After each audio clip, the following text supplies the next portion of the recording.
شادی اگر آپ اس لیے کرنے کا سوچ رہے ہیں کہ سلطان آپ کا کاروبار سنبھال سکے تو میری رائے ابھی درست نہیں ہوگی۔ میں نے اسے معاملات حل کرتے نہیں دیکھا ہے، لیکن اگر آپ جیا کے لیے ایک ہمسفر کا سوچ رہے ہیں تو سلطان اچھا انسان ہے۔ میں نے اتنے دنوں میں اس میں کوئی ایسا عیب نہیں پایا کہ آپ اسے ریجیکٹ کر سکے، مگر یہ میری زندگی نہیں۔ اگر آپ میرے بجائے جیا کو یہاں بٹھا کر بات کرتے تو زیادہ مناسب تھا۔ وہ ٹھہرے لہجے میں بول رہا تھا، ان کے چہرے پر سے سختی جاتی رہی تھی اور مسکراہٹ آنے لگی تھی۔ اگر میں تمہاری جگہ یہاں زویا کو بٹھاؤں اور اس سے پوچھوں کہ زویا تمہاری کبیر کے بارے میں کیا رائے ہے، تو اس کا جواب کیا ہوگا؟ کبیر کے حلق میں گلٹی ابھر کر معدوم ہوئی تھی۔ وہ مجھ سے نفرت کرتی ہے انکل۔ میں نے جذبات میں آ کر یہ شدید قدم اٹھاتے ہوئے صرف اپنے بارے میں سوچا تھا۔ میں نے سوچا تھا کہ ایک دفعہ شادی ہو جائے گی تو اس سے بھی مجھ سے محبت ہو جائے گی۔ کبیر کی بات پر ہمدانی صاحب کے چہرے پر کچھ آیا تھا، مگر کبیر دیکھ نہیں رہا تھا۔ وہ مسلسل کارپیٹ پر بنی آ رہی ترچھی لکیروں کو دیکھ رہا تھا۔ ان سے نظر ملانے کی ہمت نہ تھی، مگر میں نے سمیر، اس کے گھر والوں اور آپ سب کے جذبات کے بارے میں نہیں سوچا تھا۔ مجھے سوچنا چاہیے تھا کہ زویا کے لیے سب کتنا مشکل ہو گیا ہے۔ اسے لگا تھا اب ہمدانی صاحب اسے ملامت کریں گے یا کچھ برا بھلا کہیں۔ مگر ان کی بات پر کبیر نے جھٹکے سے گردن اٹھائی تھی، ایسے کہ اس کے چٹکنے کی ہلکی سی آواز برآمد ہوئی تھی۔ عورت جو دکھاتی ہے ضروری نہیں ہر دفعہ وہ سچ ہو۔ تمہیں چاہیے کہ تم محتاط رہو۔ انہوں نے اٹھ کر اس کے کندھے پر تھپکی دی اور کمرے سے چلے گئے، جبکہ وہ وہیں بیٹھا رہ گیا تھا۔ کیا کوئی گنجائش تھی؟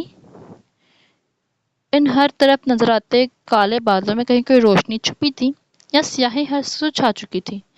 کبیر ہر اس جگہ رہا تھا جہاں دردانہ کو ایک بھائی کی ضرورت محسوس ہوتی۔ اسے سیلون چھوڑنے کے بعد کبیر وینیو چلا گیا۔ وہاں انتظامات دیکھنے کے بعد جب وہ گھر آیا تو اسے زویا کہیں نظر نہیں آئی تھی۔ اسے اپنے کپڑے پکڑے اور تیار ہونے لگا۔ کاش وہ اس کے پاس ہوتی۔ کبیر کو گھبراہٹ ہو رہی تھی۔ مبشر اور اس کا رویہ اور اس کا یہ روایات میں جکڑا خاندان دونوں ہی اسے اچھی وائب نہیں دے رہے تھے، مگر وہ دردانہ کو اکیلا نہیں کرنا چاہتا تھا۔ دردانہ کے ماں باپ سے بات کرنے کی کوشش کی تھی اس نے، مگر وہ تو اس وقت انتہا کے خوش تھے کہ اب دردانہ کو حصہ دینا نہیں پڑے گا۔ پر کبیر ہنس دیا تھا، حصہ تو وہ ان کے حلق سے بھی نکال لے گی۔ وہ جانتا تھا۔ حیرت بس دردانہ کے باپ پر ہوئی تھی۔ اس نے دورانی صاحب کو بھی ان کے پاس بھیجا تھا، مگر وہ دردانہ کو بس برا بھلا ہی کہہ رہے تھے، جس پر دونوں دوستوں میں جھگڑا ہو گیا تھا، جو کہ ہوتا رہتا تھا، اسے پرواہ نہیں تھی۔ تیار ہو کر اس نے ایک دفعہ پھر زویا کو تلاش کرنا چاہا تھا، مگر وہ نہیں دیکھی تو کبیر دردانہ کو لینے چلا گیا۔ یہاں سب تیار تھے۔ کبیر کو حیرت ہوئی، اس کی رف ٹف سے دردانہ ملک گھبرا رہی تھی۔ کبیر نے اس کے سر پر ہاتھ رکھتے اسے تسلی دی تھی۔ بلقیس کو دردانہ کے پاس چھوڑ وہ دونوں ماں بیٹا باراتیوں کا استقبال کرنے لگے۔ بہت ہی دھوم دھام سے بارات لائے تھے جانشین صاحب، گھوڑی اور بگھی پر۔ سفید شیروانی پر گولڈن گلہ سجایا ہوا۔ جب بگھی پر آیا تو کبیر کا دل کیا زور سے ہنسے، مگر ضبط کر گیا، آخر لڑکی والا تھا۔ پھر 1 گھنٹے تک بگھی پر سوار سلطان فرقار اور اس کے دوسرے بھائی نے جب نوٹ وار کر پھینکے اور پھر نہ جانے کہاں سے لڑکیوں نے پکڑنے آگے، ڈھول کی تھاپ اور اس پر پتہ نہیں کون سے ڈانس کرتے مبشر کے کزن۔ کبیر نے مرد حضرات کو اندر بٹھایا اور دوسری طرف جہاں خواتین کا الگ سے انتظام تھا، اس کی والدہ ان کا استقبال کرنے کو کھڑی تھی، مگر بارات کم ضلع کا استقبال کرتے ان کی کمر اکڑ گئی تھی، تو انہوں نے سٹول منگوا لیا، جس پر عورتوں نے منہ بنائے، مگر ان کی طرف سے باہر میں جائے، وہ تو بس کبیر کی وجہ سے کھڑی تھی۔ باہر لڑکے کی لڈھی ڈال رہے تھے۔ ہمدانی صاحب اس کے پاس آ کر کھڑے ہو گئے اور اس کے کندھے پر تھپکی دی۔ میں یہ آپ کو خوش کرنے کے لیے نہیں کر رہا، وہ میری بہن ہے۔ وہ مسکرا دیے۔ میں اس لیے ہی خوش ہوں کہ تم مجھے خوش کرنے کے لیے نہیں کر رہے۔ ان کے جواب پر مسکرا دیا۔ پھر لڈی کا ٹولہ تھک گیا تو سلطان اور فرقان نے کیکلی شروع کر دی، جس پر سلطان کا کلہ گم ہوا اور اسے معلوم بھی نہ ہو سکا۔ آپ کو نہیں لگتا کہ دونوں کی ذہنی حالت بچوں جیسی ہے؟ کبیر نے سلطان کو دیکھتے ہنستے ہوئے کہا تھا۔ سمجھدار بچہ ہے۔ میں نے جیا سے بات کرنے کے بعد بابا کو مثبت جواب دینے کا سوچ رہا ہوں۔ انہوں نے اسے آگاہ کیا تھا، جس پر کبیر نے کندھے جھکا دیے۔ پھر مبشر کا استقبال کر کے اسے بٹھایا گیا۔ نکاح کی رسم ادا کی گئی تو دردانہ کانپنے لگی تھی۔ دستخط کرنے کے بعد وہ ایسے رونے لگی کہ ناز ہمدانی نے اسے خود میں بھینچ لیا۔ ابو کے لیے آج بھی میری کوئی اہمیت نہیں ہے، وہ آج بھی نہیں آئے۔ کبیر بس خاموش ہو گیا۔ وہ اسے اپنی کوشش بتا کر مزید دکھی نہیں کر سکتا تھا۔ جب دردانہ کو اسٹیج پر لایا گیا تو کبیر نے اس کا ہاتھ تھام رکھا تھا۔ کبیر کا بازو پکڑے اسٹیج کی طرف جاتی دردانہ کے چہرے پر غم کی کوئی جھلک نہیں تھی۔ عورتوں کو اپنے غم چھپانے آتے ہیں، اگر وہ تمہارے سامنے اپنے غم ظاہر کرنی ہے تو تم قیمتی ہو، کسی غیر پر اپنا غم تو کیا اپنی مسکان تک ظاہر نہ کرے۔ کبیر نے جب دردانہ کا ہاتھ مبشر کے ہاتھ میں رکھا تھا اسے لگا جیسے وہ اسے کھو رہا ہے۔ مبشر نے دردانہ کے سر پر سے نوٹوں کی گڈی وار کر اپنے ملازم کے حوالے کی تھی۔ کبیر نے مبشر کے ساتھ بیٹھی دردانہ کو دیکھا، وہ کتنی مطمئن تھی۔ زویا کبھی بھی اس کے ساتھ ایسے پرسکون نہ رہی تھی۔ اس نے اطراف میں نظر گھمائی۔ یہ آج زویا کون سے کونے قدرے میں بیٹھ گئی تھی، صبح سے دکھی ہی نہیں تھی۔ تبھی دودھ پلائی کی رسم کے لیے بلقیس آ گئی تھی۔ کبیر کو تو تب چڑھی تھی، یہ لڑکی نہیں بدل سکتی۔ وہ چپ رہا۔ کبیر زویا کہاں ہے، اسے بھی لے آؤ، اس نے بھی رسمیں کرنی ہے۔ دانے صاحب کے پوچھنے پر ان کی شکل دیکھ کر رہ گیا۔ وہ تو آپ کے ساتھ تھی۔ کبیر کے ایک جملے نے اس کے سر پر چھت گرائی تھی۔ کیا مطلب میرے ساتھ تھی؟ وہ صبح سے نہیں دکھی تو ہمیں لگا وہ دردانہ کے ساتھ سیلون میں ہوگی۔ یہاں اصل میں کبیر کے طوطے اڑ رہے تھے۔ نہیں، میں نے اسے رات سے نہیں دیکھا۔ وہ بات کرتے کرتے رکا تھا۔ سمیر کہاں ہے؟ ان دونوں کو دنیا گھومتی ہوئی محسوس ہوئی تھی۔ اسٹیج پر رسمیں ادا کی جا رہی تھیں جبکہ وہ دونوں زویا یا سمیر کو دیکھ لینا چاہتے تھے، ویسا نہ ہو جیسا وہ سوچ رہے تھے، مگر ویسا ہی تھا۔ سارا ایونیو چھان لیا، ملازمین سے حویلی بھی دکھوا لی، مگر نہ زویا کو کسی نے دیکھا تھا نہ سمیر کو۔ وینیو سے باہر کھڑے وہ دونوں زندگی مرگ کی حالت میں آ چکے تھے۔ آپ یہاں سنبھال لیں، میں نہیں چاہتا کسی کو زویا کی لا علمی کی بھنک بھی پڑے۔ لوگ باتیں بنائیں گے دردانہ کو کبھی کوئی خوشی نہیں ملی، ایسے اس کی خوشی ادھوری رہ جائے گی۔ کبیر نے گردن کا پچھلا حصہ سہلاتے کہا تھا۔ تم نے عقل سے کام لینا کب شروع کیا کبیر؟ وہ مسکرا نہیں سکے تھے۔ میں آج بھی وہیں کبیر ہوں خالو، آج بھی میں اس سمیر کو جان سے مار دوں گا، مگر اس بار میں اپنی غلطی نہیں دہراؤں گا۔ اس بار میں لوگوں کو مزے دینے کے لیے اپنی ذات کا تماشا نہیں بناؤں گا۔ انہوں نے اس کے کندھے پر ہاتھ رکھتے جیسے اسے حوصلہ دیا تھا۔ محتاط رہنا کبیر، انہوں نے نصیحت کی تھی۔ دوسری دفعہ وہی نصیحت، کیا تھا جو وہ جانتے تھے مگر کبیر نہیں جانتا تھا؟ دردانہ کو بتا دیا گیا کہ کبیر زویا کو راضی کرنے گیا ہے۔ وہ مطمئن نہیں ہوئی تھی، مگر وہ دلہن تھی، کیا کرتی؟ خاندان والوں نے اسے دل سے قبول نہیں کیا تھا، نہ کبھی کریں گے، مگر دادا جان نے کر لیا تھا۔ بشر کو باقی کسی سے سروکار نہیں تھا۔ اس کی تمام رسمیں بڑی شان سے ہوئی تھیں۔ حویلی میں لاتے ہی دادا جان نے اسے اپنی کرسی پر بٹھایا تھا۔ ہمدانی صاحب کو غشی کا دورہ پڑنے والا تھا۔ اتنی میٹھی چھری تو ان کی دفعہ بھی نہیں بنے تھے۔ اللہ بچائے مبشر کو۔ شیشہ دکھائی کی رسم کے لیے جب انہیں بٹھایا گیا تو دردانہ نے الجھن سے سب کو دیکھا تھا۔ ہم نے تو ایک دوسرے کو دیکھا ہوا ہے، اس نے کہا تو سب ہنس دیے۔ ہم بھی کوئی پتھر کے دور میں نہیں رہتے بابی جان، پر رسم تو کرنی ہے نا، فرقان نے ہنستے ہوئے کہا تھا۔ انہی رسموں سے آپ مالا مال ہوں گی، ورنہ بعد میں شوہروں کے پیچھے بھاگتی رہیں تب بھی ایک قسمت سے شہر لے کر جاتے ہیں۔ فرقان کی بیوی کی بات پر جہاں سب ہنسے تھے وہیں دردانہ مزید الجھ گئی تھی۔ میرے پاس بہت پیسہ ہے، میں کیوں کسی چیز کے لیے اس کے پیچھے بھاگوں گی؟ اگر شوہر شہر نہیں لے کر جا رہا تو آن لائن خرید لو۔ دردانہ کے جواب پر جہاں وہ سب ہنسے تھے وہیں مبشر اور دادا جان نے بہت غور سے اسے دیکھا تھا۔ یہ لڑکی کبھی مردوں پر منحصر نہیں رہی تھی۔ دادا جان کے لیے اسے اپنے قابو میں کرنا مشکل ہونے والا تھا۔ ہمدانی صاحب بار بار کبیر کو میسج کر رہے تھے، ان کے چہرے پر پریشانی واضح تھی۔ رسم کے لیے دونوں کو ساتھ بٹھایا گیا اور سر پر سرخ چنری ڈال دی گئی۔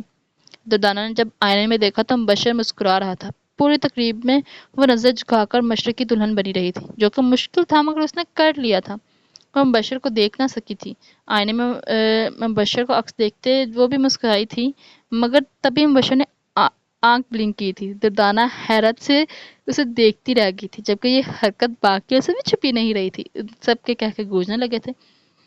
پہلی دفعہ دردانہ نے ایسی صورتحال کا سامنا کیا تھا اور وہ گردن تک سرخ ہو گئی تھی۔ بظاہر سوبر اور سنجیدہ سے نظر آنے والے سردار ویسے اتنے بھی شریف النفس نہیں تھے، دردانہ جان گئی تھی۔ وہیں اگر کبیر کو دیکھو تو پورا گاؤں چھان چکا تھا، ہر گلی ہر گھر میں کسی نہ کسی بہانے سے دیکھ چکا تھا۔ وہاں کے لوگ اسے نہیں جانتے تھے۔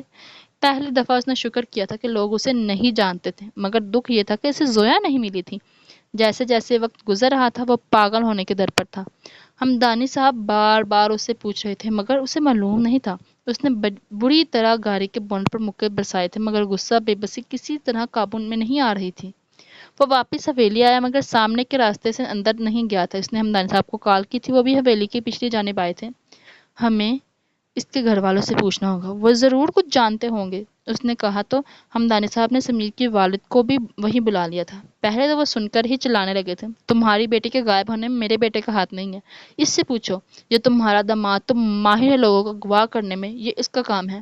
انہوں نے غصے سے کہا تھا۔ کبیر نے سر کو خم کرتے جیسے اعزاز قبول کیا تھا۔ ہمدانی صاحب نے اسے گھوری سے نوازا تھا۔ تم بھی جانتے ہو انور کہ یہ سمیر نے کیا ہے، اس لیے اپنی باتوں سے کسی اور کو بہلانا۔ تم مجھے بتاؤ گے کہ وہ میری بیٹی کو کہاں لے کر گیا ہے، اس کے بدلے تمہارے بیٹے کو زندہ لانے کی کوشش کروں گا میں، ورنہ اسے ڈھونڈ تو ہم لیں گے، مگر اس کے زندہ رہنے کی گارنٹی نہیں دیتا میں۔ ہمدانی صاحب کا لہجہ ٹھہرا ہوا تھا۔ انور کی پیشانی پر پسینہ چمکنے لگا۔ وہ میرا بیٹا ہے ہمدانی، تم لوگوں نے پہلے ہی بہت زیادتی کی ہے اس کے ساتھ، وہ زیادتی ہوئے تھے تو اسے کس نے حق دیا میری بیٹی کی طرف آنکھ اٹھا کر دیکھے؟ انہوں نے انور کے کندھے پر ہاتھ رکھا تھا۔ ان کی آنکھوں میں دیکھا جہاں ڈر واضح تھا۔ اگر میری بیٹی کو ذرا بھی تکلیف ہوئی تو تمہارے بیٹے کو جہنم میں دنیا میں دکھاؤں گا۔ ان کی آواز اونچی نہیں تھی، مگر انور کو خوف محسوس ہوا تھا۔ وہ کر سکتے تھے۔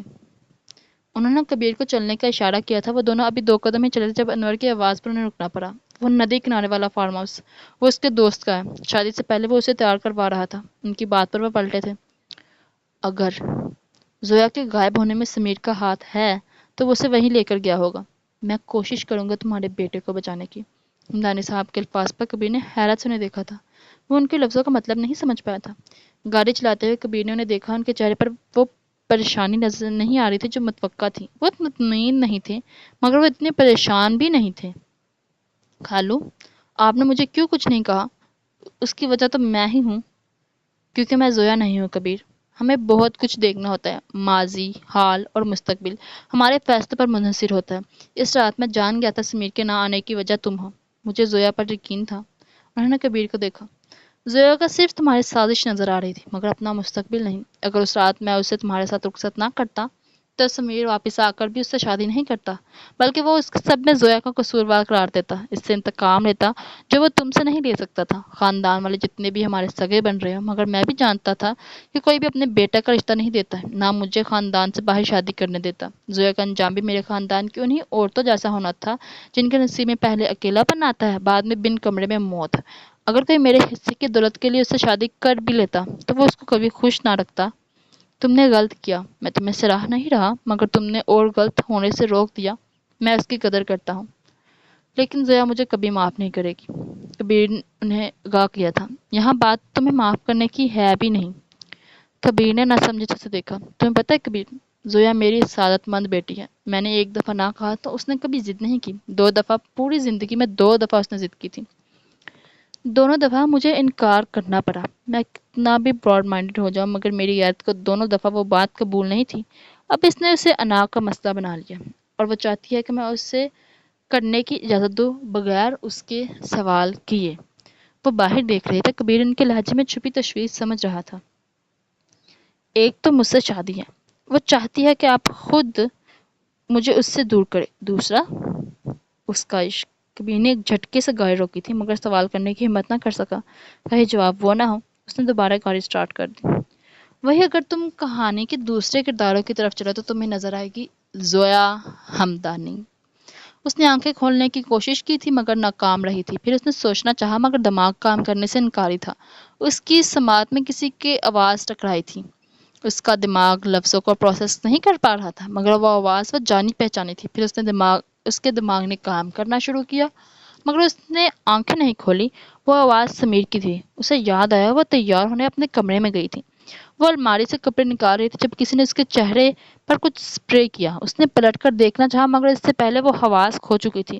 اس کے دماغ نے الفاظ کو پروسیس کرنا شروع کیا۔ وہ کہہ رہا تھا، ہاں، تم طلاق کے کاغذات تیار رکھو، میں جلد ہی راضی ہو جائے گی۔ تمہیں معلوم ہے کہ عورت اپنی محبت کبھی نہیں بھولتی۔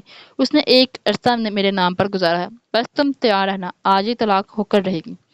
زویا نے آنکھیں کھولنے کی کوشش کی، مگر ایسا لگا جیسے پلکوں پر وزن ہو۔ دوسری طرف سے کچھ کہا گیا تھا۔ تم فکر نہ کرو، جب زویا مبشر بھائی سے کہے گی کہ اسے کبیر سے طلاق چاہیے، وہ کبیر سے خود ہی دستخط کروا لیں گے۔ ابھی سوری فار انٹرپشنز، تو شروع کرتے ہیں۔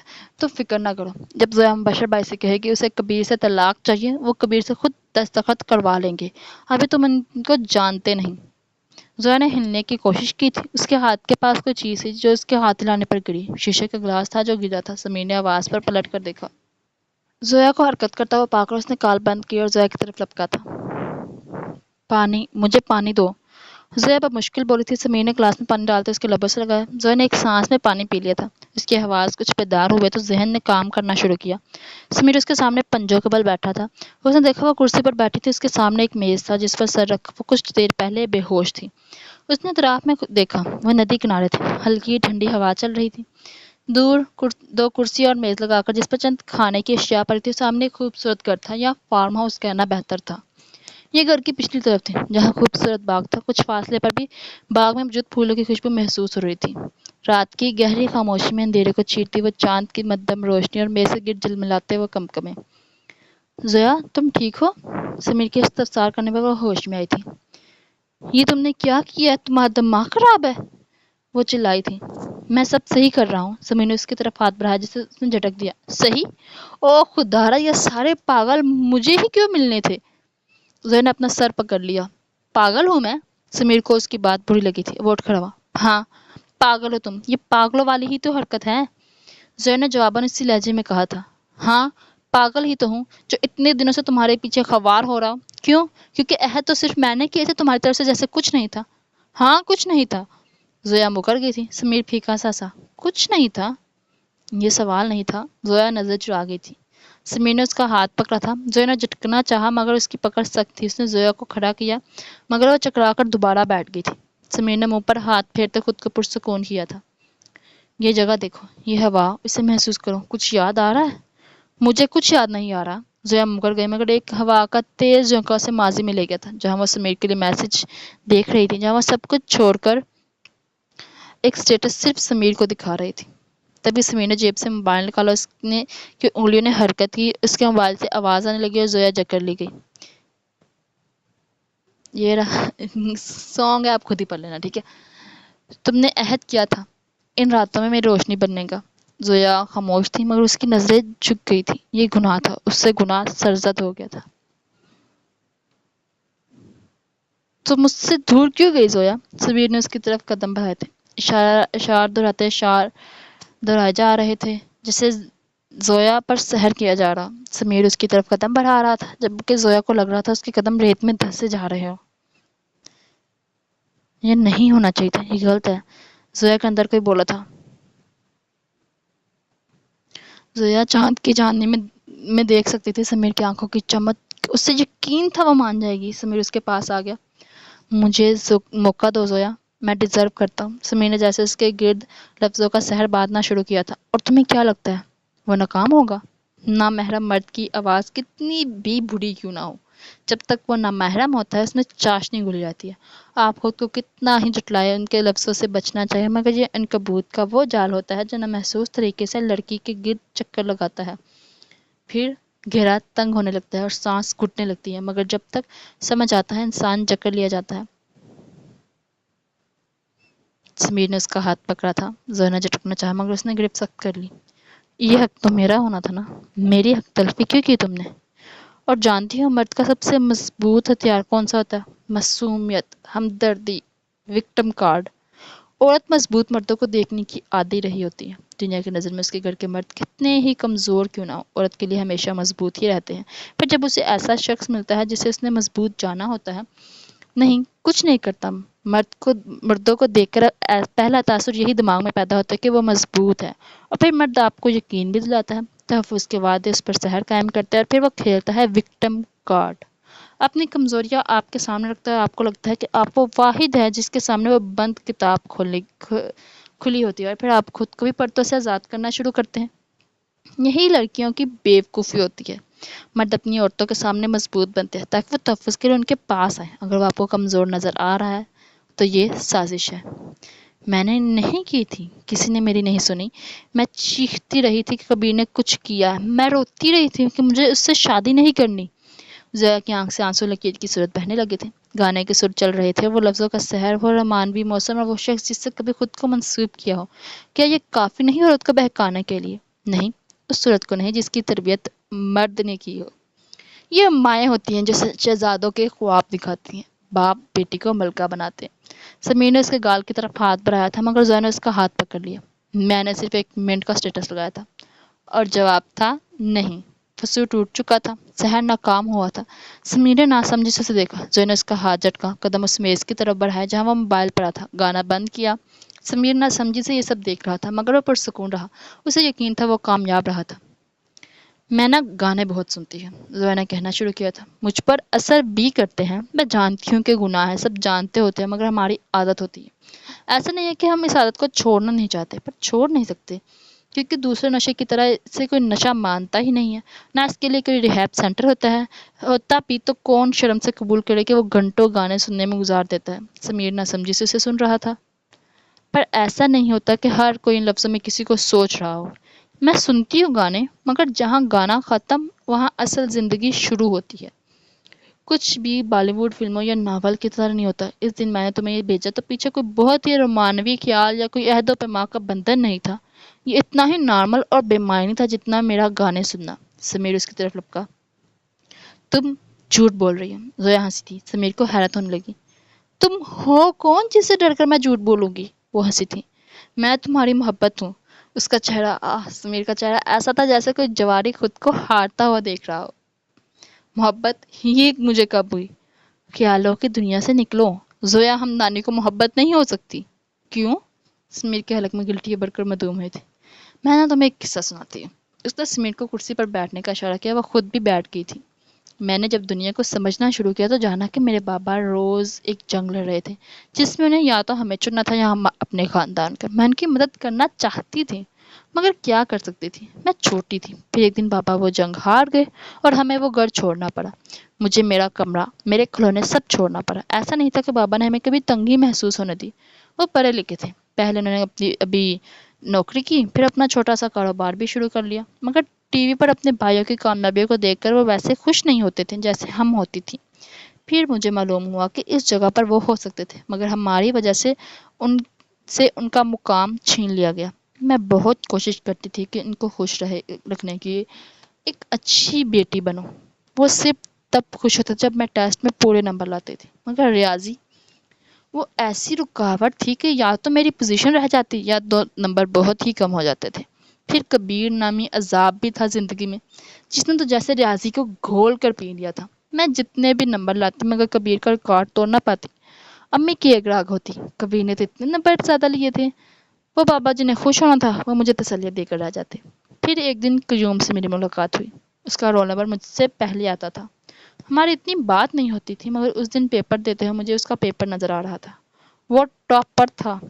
کون ایسا موقع ہاتھ سے جانے دیتا ہے؟ میں نے اس کا سارا ریاضی کا پیپر کاپی پیسٹ کر لیا، پھر وہی ہوا، میرے ریاضی میں پورے نمبر آ گئے۔ ایسا نہیں تھا میں فرسٹ آ گئی تھی مگر میرے نمبر کبیر سے زیادہ تھے۔ ہاں بابا بہت خوش تھے، میں کبیر کو بڑکاتی رہتی تھی مگر نہیں، ان کتابی کیڑوں کو سکون کہا۔ اس نے ٹیچرز کی منت سماجت کر کے پیپر ری چیک کروائے، وہ سچا تھا، میں نے کی تھی چیٹنگ مگر اسے کیا ضرورت تھی ڈنڈورا پیٹنے کی؟ اب ٹیچرز کچھ نہیں کر سکتے تھے کیونکہ وہی ٹیچر اس دن نگران تھی۔ اگر بات کرتی تو پھنسنا انہوں نے بھی تھا مگر قیوم میرے پیچھے پڑ گیا تھا۔ اب بابا کو پتہ چلتا تو وہ تو مجھے اتنے دنوں سے خوش تھے اداس ہو جاتے نا۔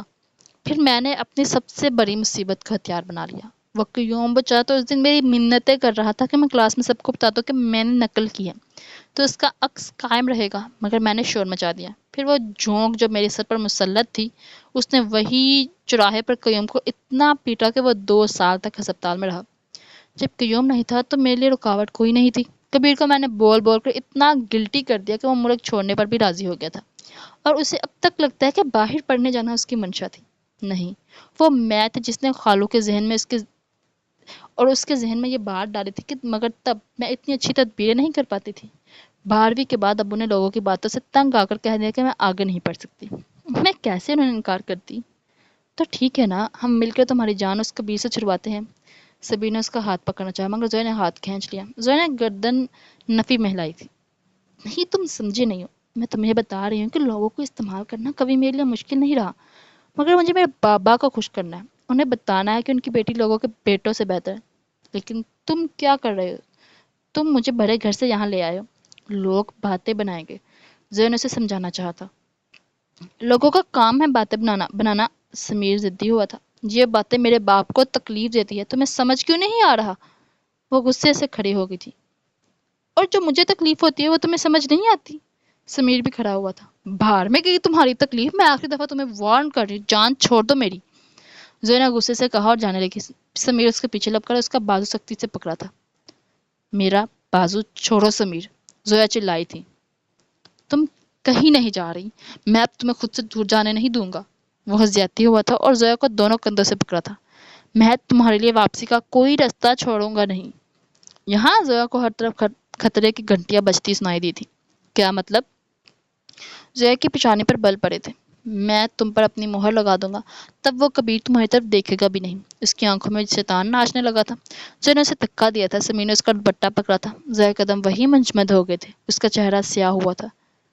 وہ تم تھے؟ رات سے میں سوچ سوچ کر پاگل ہو رہی تھی اور وہ تم تھے؟ اس آواز میں بے یقینی تھی۔ تم فکر مت کرو، اس کے بعد میں اپناؤں گا تمہیں۔ اس نے زویا کے قریب ہونا چاہا تو زویا نے اسے تھپڑ جڑ دیا۔ وہ تم تھے گھٹیا انسان، تم میری بہن کو ہراس کر رہے تھے۔ زویا چلائی تھی۔ سمیر کو صحیح معنی میں دنیا گھومتی نظر آئی تھی۔ پھر وہ اس کی طرف لپکا تھا۔ وہ اسے گالیاں دینے لگا تھا مگر زویا گھر کی طرف بھاگی تھی۔ زویا کا دوپٹہ سمیر کے ہاتھ میں رہ گیا تھا جسے اس نے وہی زمین پر پھینکا تھا۔ زویا گھر میں داخل ہوئی اور دروازہ بند کرنا چاہا مگر سمیر نے اپنا پاؤں رکھ دیا تھا۔ وہ اسے گالیاں بک رہا تھا، ایسی گالیاں جو زندگی میں اس نے کبھی نہیں سنی تھی۔ زویا نے پوری کوشش کی مگر وہ دھکا دیتے اندر داخل ہوا تھا۔ زویا جب اپنا سارا وزن دروازے پر ڈالے ہوئے تھی، کمر کے بل پیچھے گری تھی۔ سمیر نے خباثت سے مسکراتے ہوئے اسے دیکھا تھا۔ تم رک جاؤ سمیر، بابا آتے ہوں گے، وہ تمہاری ہڈیاں توڑ دیں گے، تمہاری لاش کتوں کو بھی نہیں ملے گی۔ وہ چلائی تھی۔ میری لاش؟ وہ ہنسا تھا۔ تمہیں جس حالت میں حویلی پھینکوں گا، اس حالت کو دیکھ رہا وہ بڈھا باپ ویسے ہی مر جائے گا۔ زویا کھڑی ہوئی تھی اور اطراف میں دیکھا۔ سمیر اس تک پہنچتا اس سے پہلے وہ سامنے والے کمرے کی طرف بھاگ گئی تھی مگر وہاں جا کر اس کے قدم رک گئے تھے۔ وہاں میں سحری سجی تھی، یا قبر، پھولوں کی پتیاں سوکھ کر گر چکی تھی، بیڈ کے گرد سفید دھاگے اور پھولوں کی ڈوریاں لٹکی تھی، ہر طرف دھول تھی۔ سفید چادر پر جو دل بنا تھا اس پر بڑے حروف میں زویا لکھا تھا مگر وہ سنبھلتی کہ اس کے پیچھے سمیر اس کے پیچھے کھڑا تھا۔ یہ میرے ارمانوں کی قبر ہے، یہی دفن کروں گا سب کو، وہ اس کے کان کے قریب پھنکارا تھا۔ وہ جب اس جگہ پہنچے تو سناٹا تھا۔ ان دونوں نے ایک دوسرے کو دیکھا تو نظریں چڑھا گئے۔ دونوں کے خوف یکجا تھے۔ وہ ٹھیک ہوگی، کبیر نے دل پر ہاتھ رکھتے خود کو تسلی دی۔ وہ ٹھیک ہوگی، ہمدانی صاحب نے مسکرا کر کہا۔ کبیر حیرت سے انہیں دیکھ رہا تھا۔ وہ مسکرا کیسے رہے تھے؟ پچھلی طرف جاتے ہیں پچھلی طرف سے جاتے ہیں، ایسے اسے شک ہو جائے گا کہیں وہ زویا کو نقصان نہ پہنچا دے۔ کبیر نے اندیشہ ظاہر کیا اور پچھلی طرف چل دیا۔ ہمدانی صاحب بھی اس کے ساتھ تھے۔ وہ جب وہاں پہنچے تو میز اور کرسی دیکھ کبیر نے اپنی مٹھیاں کسی تھی، آنکھوں میں انگارے پھوٹنے لگے تھے۔ پھر کچھ فاصلے پر دوپٹہ دیکھ جسے کبیر کے جسم سے جان نکلی تھی، وہ آ کر اس دوپٹے تک لپکا جیسے وہ زویا ہو۔ یہ زویا کا نہیں ہے، اس نے ہمدانی صاحب سے کہا تو انہیں اس پر ترس آیا تھا۔ وہ خود سے جھوٹ بول رہا تھا۔ سمیر دوپٹہ لے گا، انہوں نے اسے بابر کروایا۔ پھر کبیر اندر کی طرف بھاگا تھا۔ وہاں موجود چاروں کمروں میں وہ پاگلوں کی طرح اسے دیکھ رہا تھا۔ وہ اس کا نام پکار رہا تھا، وہ رو رہا تھا اور پاگل ہونے کی در پر تھا۔ جب چوتھا کمرہ کھولا تو اس کی نظر زویا پر پڑی تھی۔ کبیر کو لگا جیسے کسی نے پہاڑ اس پر رکھ کر اسے دفن کر دیا تھا۔ وہ فرش پر بے سود ہو کر بیٹھی تھی، اس کی گردن پر خون تھا، بال بکھرے ہوئے اور کرتا کندھوں سے پھٹا ہوا۔ کبیر کے جسم میں سے جان نکل گئی، وہ وہی جامد ہو کر رہ گیا تھا۔ اسے جسم سے جان کھینچے جانے کی تکلیف محسوس ہوئی تھی، جیسے اسے کیلے پر لٹا دیا گیا ہو۔ اس کی زویا اس حال میں، وہ مر کیوں نہیں گیا؟ تبھی ہمدانی صاحب وہاں آئے تھے۔ ان کے قدموں کی آواز پر زویا نے سر اٹھا کر انہیں دیکھا تھا۔ وہ ان کی طرف لپکے اور اپنی شال اس کے گرد لپیٹتی تھی۔ انہیں پا کر وہ ان سے لپٹ کر رونے لگی تھی۔ ہمدانی صاحب نے اسے خود میں بھیج لیا تھا۔ میں نے جان بوجھ کر نہیں کیا، آنسوں کے درمیان سے سکتے ہوئے بولی تھی۔ میں جانتا ہوں، انہوں نے اس کے سر پر تھپکی دی تھی۔ وہ مجھے گواہ کر کے لایا تھا، وہ روتے ہوئے بول رہی تھی۔ جب ہمدانی صاحب نے اس کا چہرہ ہاتھوں میں لیا، اس کے پیشانے پر بوسہ دیا۔ میں بس خود کو بچا رہی تھی، یہ سیلف ڈیفenس میں ہے بابا، میں اسے مارنا نہیں چاہتی تھی۔ ان دونوں کے سر پر پورے فارم ہاؤس کی چھت گری تھی۔ اب کہانی کو 20 منٹ پیچھے لے کر چلیں، جہاں سمیر اس کے پیچھے کھڑا تھا۔ اس کی بات سن کر وہ جھٹکے سے پلٹی تھی۔ سمیر دیکھو، مجھے جانے دو، میں کسی کو کچھ نہیں بتاؤں گی، زویا نے سلجھے انداز میں کہا تو وہ ہنسا تھا۔ تم کسی کو بتانے کے قابل رہو گی تو بتاؤ گی، وہ خباثت سے ہنس رہا تھا۔ سمیر نے زویا کی طرف ہاتھ بڑھایا مگر زویا نے اس کی کلائی پکڑ لی۔ قیوم کے واقعے کے بعد سے بابا نے مجھے یونیورسٹی نہیں جانے دیا، امی نے میرے ڈیزائنز ردی والے کو دے دیے مگر اس کے وقفہ لینے پر سمیر نے الجھ کر اسے دیکھا تھا۔ زویا نے اس کی کلائی مروڑی تھی، وہ درد سے چیخا تھا۔ بابا نے وہ 5 سال مجھے گھر پر تیار کیا تھا. زویا نے اس کی ٹانگ کے درمیان میں لات ماری. وہ گھٹنوں کے بل زمین پر گرا تھا. وہ کہتے تھے اگلی دفعہ مجھے بچانے کو کبیر نہیں ہوگا. مجھے خود اپنی طرف آتے ہاتھ روکنے پڑیں گے. سبیر نے اپنا سر پیچھے کو مارا تھا جو زویا کی ناک پر لگا خون رسنے لگا. یہ بالی ووڈ مووی نہیں تھی جو ایک لڑکی 10 لڑکوں کو پچھاڑ سکتی. زویا پیچھے کو گری تو سمیر نے پلٹ کر اس کے بالوں سے پکڑا تھا. زویا چینکی تھی. صحیح کہتا تھا بڈھا کبیر نہیں آئے گا. پر اب دیکھ تیرا حال میں کیا کرتا ہوں. اس نے زویا کو گالی بکتے اس کے منہ پر پے در پے 5 تھپڑ مارے تھے. زویا خود کو بچانے کے لیے زویا نے اس کے پیٹ پر لات ماری اور بھاگنا چاہا مگر اسے زویا کی کلاری پکڑ اسے پیچھے کو دھکا دیا تھا. وہ پھولوں والے بیڈ پر گری تھی. سمیر اس کی طرف لپکا تو زویا نے اپنا بچاؤ کرنے کی کوشش کی تھی. سمیر نے اس کے کرتے کے دونوں کندھے چاک کیے تھے. تجھے تو میں بتاتا ہوں گالی شادی تو دور تیرے طرف تو کوئی تھوکے گا بھی نہیں. زویا نے خود کو بچانے کو ہاتھ مارے تھے تبھی اس کے ہاتھ میں سائڈ ٹیبل پڑا لیمپ آیا تھا. اس نے وہ سمیر کے سر پر دے مارا تھا. سمیر نے سر کے پیچھے ہاتھ جاتے آگے کیا تو وہ خون آلود تھا. اب یہ انڈین مووی یا ڈرامہ نہیں ہے جو ایک لیمپ میں بندہ خلاص. خود سوچے وہ زخمی ہو سکتا ہے. بس زخمی ہی ہو سکتا ہے. سمیر کا دباؤ اس پر سے کم ہوا تو زویا نے اس کو دھکا دیا. وہ بیڈ پر سر کے بل گرا تھا. زویا اٹھی. سمیر اسے دیکھ رہا تھا. تو میرے باپ کو زندہ لاش بنائے گا. وہ چلائی تھی اور لیمپ اس کے پیشانی پر دے مارا. 1 دفعہ 2 دفعہ 10 دفعہ. پھر وہ بغیر رکے مارتی رہی تھی. چلاتی رہی تھی. روتی رہی تھی. پھر جب اسے محسوس ہوا کہ اس کی حرکت رک گئی تھی تو جیسے وہ ہوش میں آئی. لیمپ زمین پر پھینکا اور بیڈ سے اترنے کو بھاگنے لگی مگر رک گئی. پلٹ کر اسے دیکھا جس کا چہرہ پہچان میں نہیں آ رہا تھا.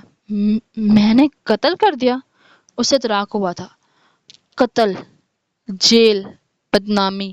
اس کا دماغ اسے مستقبل کا نقشہ دکھانے لگا. وہ وہیں بیٹھتی چلی گئی تھی. اگر حال میں لوٹو تو وہ ان کو سب بتا چکی تھی. بابا میں نے جیل نہیں جانا. وہ روتے ہوئے بولی تھی. پہلی دفعہ کبیر نے زویا سے نظر ہٹا کر بیڈ پر پڑے سمیر کے وجود کو دیکھا. وہ جھرجھری لے کر رہ گیا تھا. پھر اس کی نظر زویا پر گئی. اسے خوف آیا تھا. وہ رو رہی تھی. وہ چلا رہی تھی. اس نے جان بوجھ کر نہیں کیا. اسے جیل نہیں جانا تھا. میں تمہیں مکمل تیار نہیں کر پایا. تم میری ہر بات یاد نہیں رکھتی. انہوں نے کہا تو زویا کے آنسو رک گئے.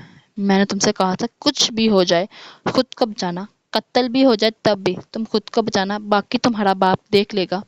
زویا کے آنسو رک گئے تھے.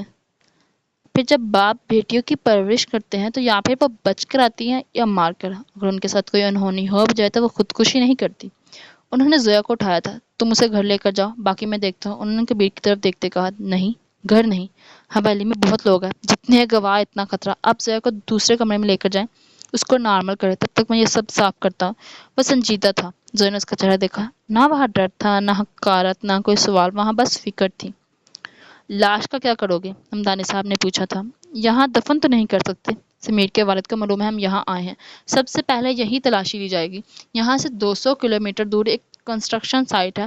میرے جاننے والے ہیں. وہاں دفن کر دیتے ہیں. پوری زندگی کسی کو خبر نہیں ہوگی یہ گیا کہاں. پھر انہوں نے وہی کیا. زویا بتاتی کہ جب وہ کمرے میں آئی تو کون سی چیز کہاں تھی. کبیر ویسے رکھتا گیا. باہر کا سیٹ اپ چلا کر ندی میں بہا دیا گیا. لیمپ کی جگہ دوسرے کمرے سے ویسا ہی لیمپ لا کر رکھ دیا گیا. سمیر کی لاش کو دفنا دیا گیا بغیر جنازے کے. میں نے کہا تھا تمہاری لاش کتوں کو بھی نہیں ملے گی. زویا نے اس کی قبر کو دیکھا جس کا کوئی نشان نہیں تھا. ان تینوں کے چہرے سنجیدہ تھے. برف جیسے سرد. سمیر نے ہمدانی صاحب کو واپس حویلی بھیجا تھا. آپ نے سمیر کے والد سے کہنا ہے اس نے زویا کو آپ کے حوالے کیا. وہ سب سے ناراض ہے کہ کوئی اس کا ساتھ نہیں دے رہا. سب کو یہی لگے گا وہ ناراض ہو کر گیا. جب تک اس کو اندازہ ہوگا وہ غائب ہے تب تک زویا نارمل ہو جائے گی. حویلی میں وہ سب کو وہی کہیں گے جو ہم نے کہا تھا. زویا میرے ساتھ ہے. میں اسے منانے کی کوشش کر رہا ہوں. اس نے جلے پیر کی بلی کی طرح چکر کاٹتے بولا تھا. وہ گاڑی جس میں سمیر مجھے اغوا کر کے لایا تھا اور اس کا وہ دوست جو ہمارے طلاق کے کاغذات بنا رہا تھا. زویا جو اب قدرے سنبھل چکی تھی بولی. سمیر اور ہمدانی صاحب نے شاکی نظروں سے ایک دوسرے کو دیکھا. نہیں ہم کوئی لوپ نہیں چھوڑ سکتے. ایسے تو پولیس کو چند دن نہیں لگیں گے ہم تک پہنچنے میں. کبیر نے اپنے بال نوچے تھے. پھر سمیر کا فون جیب سے نکالا. تم نے یہ جلایا نہیں ہے؟ ہمدانی صاحب نے پوچھا تھا. اس کی مدد سے ہمیں وقت ملے گا. میں وقتاً فوقتاً سمیر کی بہنوں کو خیریت کے میسج بھیجتا رہوں گا یہاں تاکہ اس کا خاندان خاموش رہے. اس نے اسکرول کرتے کہا تھا مگر نمبر دیکھتے اس کے پیروں تلے سے زمین نکلی تھی. امن ملک. یہ نام بہت دقت سے اس کے لبوں سے نظر آیا تھا. کون ہے یہ امن ملک؟ زویا نے حیرت سے پوچھا. کرمنل لائر ہے لاہور ہائی کورٹ میں. اسے 2 منٹ نہیں لگیں گے سارا سچ جاننے میں. تو پھر تم کیا کرو گے؟ مجھے جیل نہیں جانا کبیر. وہ رونے لگی تھی. نہیں جاؤ گی تم جیل. وہ چلایا تھا. ہمدانی صاحب نے زویا کو خود سے لگا لیا. آپ حویلی جائیں. دن نکلنے والا ہے. تو تم کیا سوچ رہے ہو؟ ہمدانی صاحب نے پوچھا تھا. امن ملک کو صرف ایک زبان چپ کروا سکتی ہے. سچ کی زبان. ویسے بھی وہ آؤٹ آف کورٹ سیٹلمنٹ کرنے کے لیے مشہور ہے. تم گواہ بناؤ گے اسے. جرم تب تک جرم رہتا ہے جب تک گواہ نہ ہو. تم اسے گواہ بنا کر مجھے مجرم بناؤ گے. اگر وہ سب جان کر بھی نہ مانا تو وہ کیوں مانے گا؟ وہ سمیر کا دوست ہے. زویا زیادتی ہو رہی تھی. اسے پھانسی کا پھندا نظر آ رہا تھا. امن ملک کسی کا دوست نہیں ہوتا. وہ دوست نہیں بناتا، تعلق بناتا ہے. سمیر اس کا دوست نہیں کلائنٹ تھا. کبیر نے اسے سمجھانا چاہا تھا. امید آپ سب کو قسط پسند آئی ہوگی. اپنی رائے کا اظہار ضرور دیجیے. Subscribe my YouTube channel Liba Yusuf official. شکریہ. ملتے ہیں اگلی قسط کے ساتھ. اللہ حافظ. اور رسپانس دیتے. خدا کا نام ہے آپ لوگ رسپانس بالکل نہیں دیتے. اس پورے ناول کی چھٹی قسط ہے اور کمپلیٹ ہونے والا ناول، پر مجھے صرف ایک کامنٹ ملا. ایک سنگل کامنٹ. ٹھیک ہے ویوز بھی کوئی اتنے کوئی چار نہیں لگے ہوئے ویوز میں، پر کم از کم 2-4 ویوز تو آ ہی رہی ہے نا. Comment zero, likes zero. ایسے تو بندہ ڈسائڈ ہو جائے کہ مجھے 1.5 سال ہونے والا چینل شروع کیے اور 150 کی تقریباً میرے فالوورز ہیں. ایسے تو جیسے ایسے پوری زندگی میں میرے نہیں بنے گے اتنے followers. Please like comment share and subscribe. کہانی لکھنے میں اچھی خاصی محنت جاتی ہے رائٹر کی، اور آپ کوئی رسپانس ہی نہیں دیتے. وہ مجھ سے جواب مانگتی ہے اور کہتے ہیں میں قسطیں کیوں دوں تمہیں جب مجھے جو سا جواب ہی نہیں ملنا ہے. اس سے اچھا تو پھر میں ویب سائٹ پہ خالی اپلوڈ کر دیتی ہوں. اتنے سیاپے کیوں کریں ہم؟ پلیز رسپانس دیں. اللہ حافظ.